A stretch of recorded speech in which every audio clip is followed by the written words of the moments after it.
What's going on, everybody? I am Crazy Blue because my favorite color is blue and I am very crazy. And we're going to talk about Love Island Season 8, Episode 7. Let's get started. The episode starts off with the Islanders getting to know each other, the girl bombshells are getting to know the guys, and Caleb, the only boy, is trying to get to know the girls.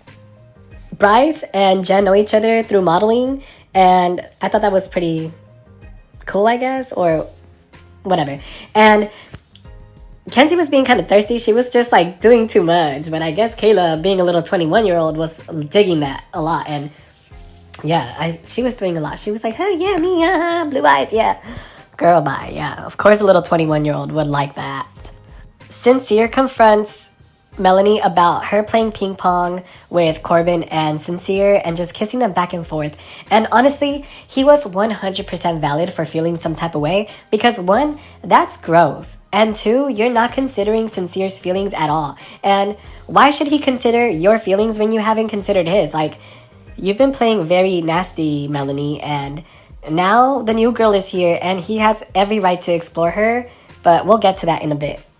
Then we get Anaya talking to Casey and she's crying because she felt that she hasn't been moving the way he was moving. Like, she's never made him second guess her. And it's so sad because she was starting to bring her walls down. And as soon as she started bringing her walls down, she felt hurt that he made that little comment when the bombshells were there. And I don't know, I didn't like to see her cry and be vulnerable. But Casey, you better not hurt my girl Anaya, and here's your warning. Zach and Kata get to talking, and he also tells her that he didn't like the way she was moving in the challenge either, because she was kissing the bombshell a little bit too aggressively, and she apologizes, and then he says, I'm pretty much closed off. That's what I told the new bombshells, and that was a little bit much, but at least he's being honest, and he's being honest with one, the bombshells, and two, with Kata. And you could tell Kata liked to hear that. But then he switches up the tune of the song, and we'll also get into that in a bit. So it's the next day, and the guys do the routine. They cook the food, they cook the breakfast, the girls get ready. And Gabriel is over here, after his workout, talking to Soul, and he asked to move to the speakeasy. I mean, not the speakeasy. They talk in soul ties. And they get to kissing, and Soul starts wiping her whole entire mouth. And I don't blame her. She says it was not good. I don't know. It was giving a lot of saliva and a lot of licking, and I would have been grossed out because that kiss tasted like eggs and seawater with all that sweat. Ew, ew, ew. She did a good job at hiding it, but I would have gagged. I would have been like, look, you taste like seawater. Like, get the fuck off me.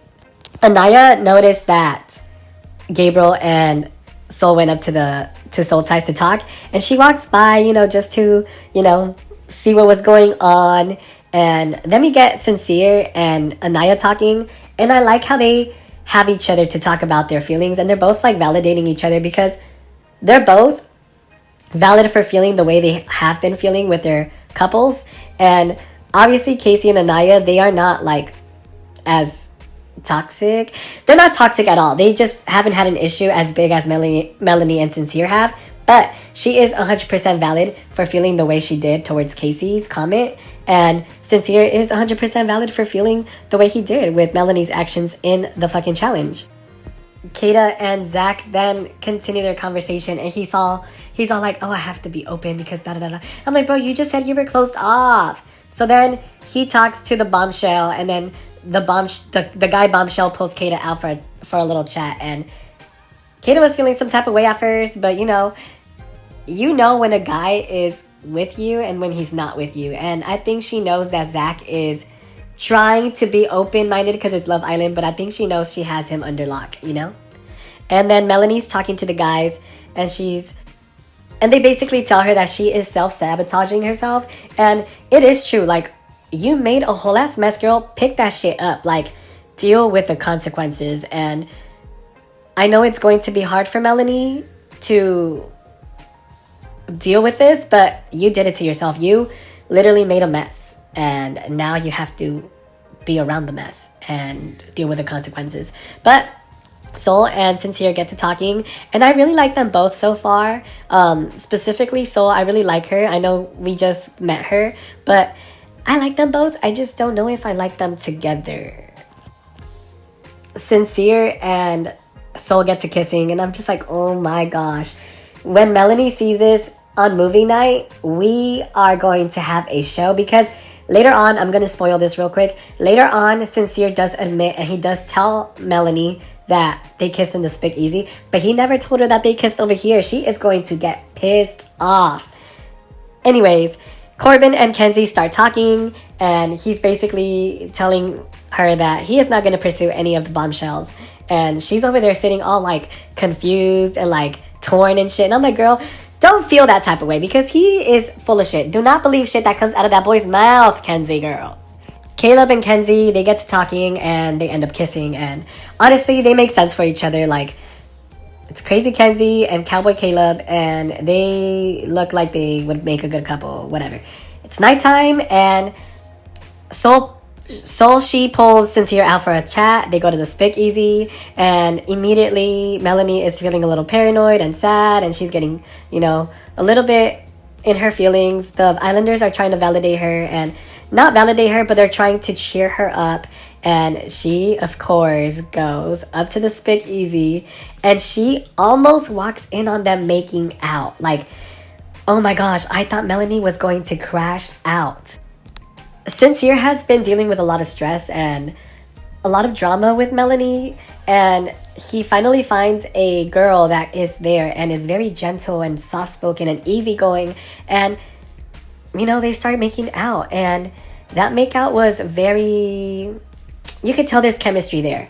But I don't know if he is using Soul as a rebound and it feels good because of the drama that's going on with Melanie, but I don't know. He seems very into Melanie, because when Melanie came in, she actually handled it very good, and she expressed the way she was feeling towards Sincere and why she has been acting the way she has been acting towards him.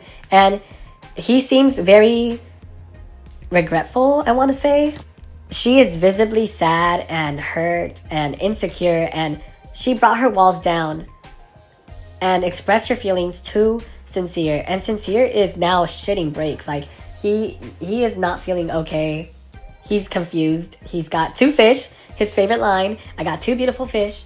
And yeah, I honestly thought she was going to crash out. That was not the way I thought she was going to react. And I'm not going to lie, I did not like seeing her like this. Like, I felt really bad for her, even though she caused all this to her. She caused all this. Like, she did this all to herself. Sincere is not doing anything wrong, but I feel so bad for Melanie.